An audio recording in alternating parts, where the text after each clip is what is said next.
57문. 제4계명은 무엇입니까? 답. 제4계명은 안식일을 기억하여 거룩하게 지키라.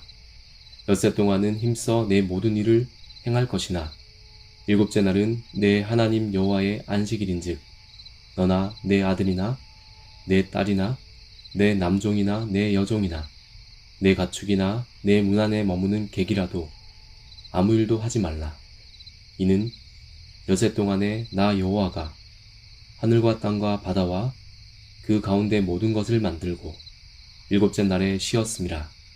그러므로 나 여호와가 안식일을 복되게 하여 그날을 거룩하게 하였느니라. 입니다. 58문. 무엇이 제4계명에서 요구됩니까? 답. 제4계명은 하나님이 그의 말씀에서 지시하신 대로 정한 때를 하나님께 거룩하게 지킬 것을, 특별히 7일 중 하루가 종일토록 그분에게 거룩한 안식일이 될 것을 요구합니다. 신명기 5장 12절에서 14절. 해설입니다. 십계명은 만나 사건 이후에 주어졌습니다. 이것은 안식일 준수 계명이 십계명이 주어지기 이전부터 효력이 있었다는 사실을 알려줍니다. 모세와 이스라엘 백성은 십계명을 받기 전부터 안식일을 지켜야 한다는 사실을 알고 있었습니다. 그래서 하나님은 만나와 관련된 말씀을 지키지 않는 자들에게 어느 때까지 너희가 내 계명과 내 율법을 지키지 아니하려느냐 라고 노여워하셨습니다. 하나님은 아담을 성인으로 창조하시어 에덴 동산을 경작하며 지키게 하셨습니다. 아담의 지식과 능력은 경험과 교육을 통해 형성된 것이 아니라 처음부터 하나님이 그에게 주신 것입니다. 하나님은 사람을 지으실 때 그분의 형상에 따라 지식과 의와 진정한 거룩함을 입히시고 그 마음에 하나님의 법을 기록하시고 하나님은 아담에게 선악을 알게 하는 나무를 따먹으면 죽는다는 하나의 조건만 제시하신 것이 아니라 하나님의 존재와 속성과 율법에 대해서도 충분히 알려주신 것입니다. 십계명도 마찬가지입니다.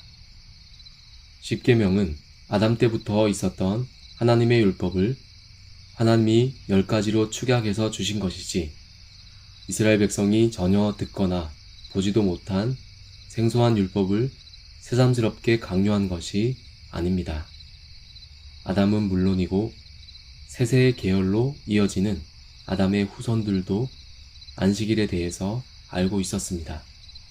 출애굽기 20장에서 하나님은 십계명을 통해 이를 다시금 확인시켜 주셨을 뿐입니다. 이스라엘 백성의 입장에서 안식일 준수는 하나님에 대한 믿음을 표현하는 것이며 하나님의 모든 말씀이 길과 진리와 생명임을 적극적으로 인정하는 것입니다. 그래서 안식일을 지키는 자들은 이방인과 같이 중언부언하며 구할 필요가 없습니다.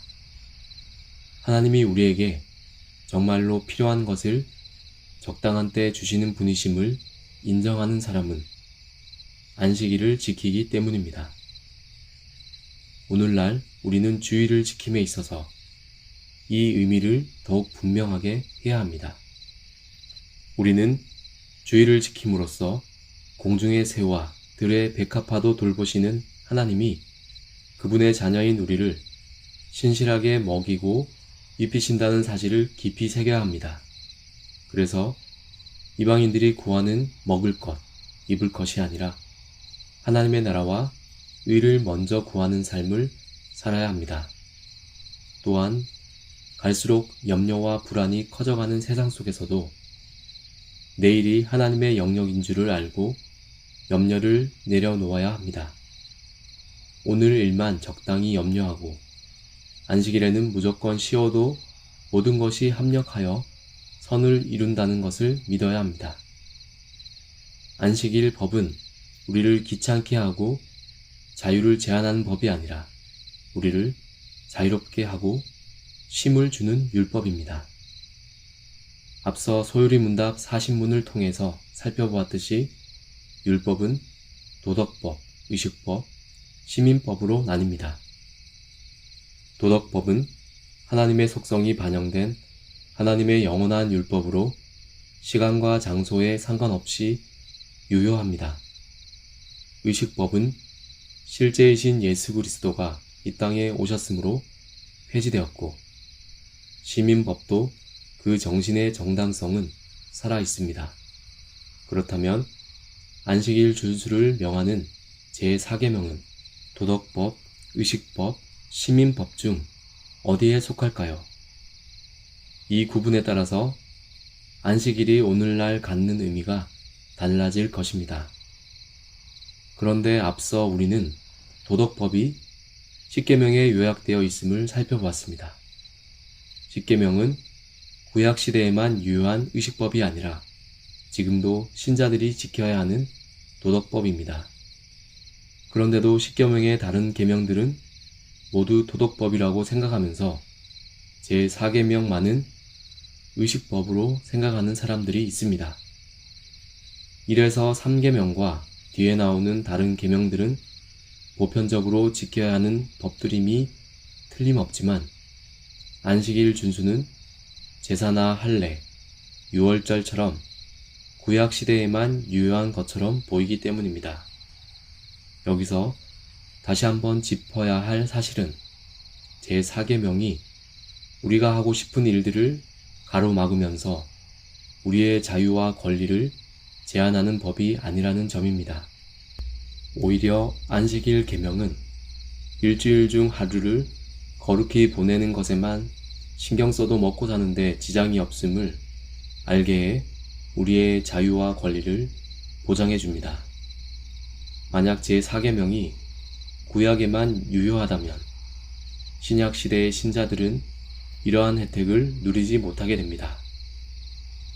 10계명의 서문과 제4계명에 부과된 논리가 말하듯이 하나님은 창조자와 구속자이십니다. 하나님이 창조자와 구속자라는 사실은 구약시대만이 아니라 신약시대에도 유효하고 앞으로도 영원히 유효합니다. 제4계명을 지켜야 하는 이유는 하나님이 창조자와 구속자이시기 때문입니다. 이 사실에 근거한 제4계명은 분명히 도덕법에 속하고 신약시대의 신자들도 이를 지켜야 할 의무가 있습니다.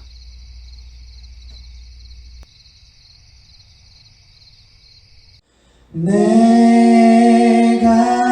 주를 바라오니 성실과 정직으로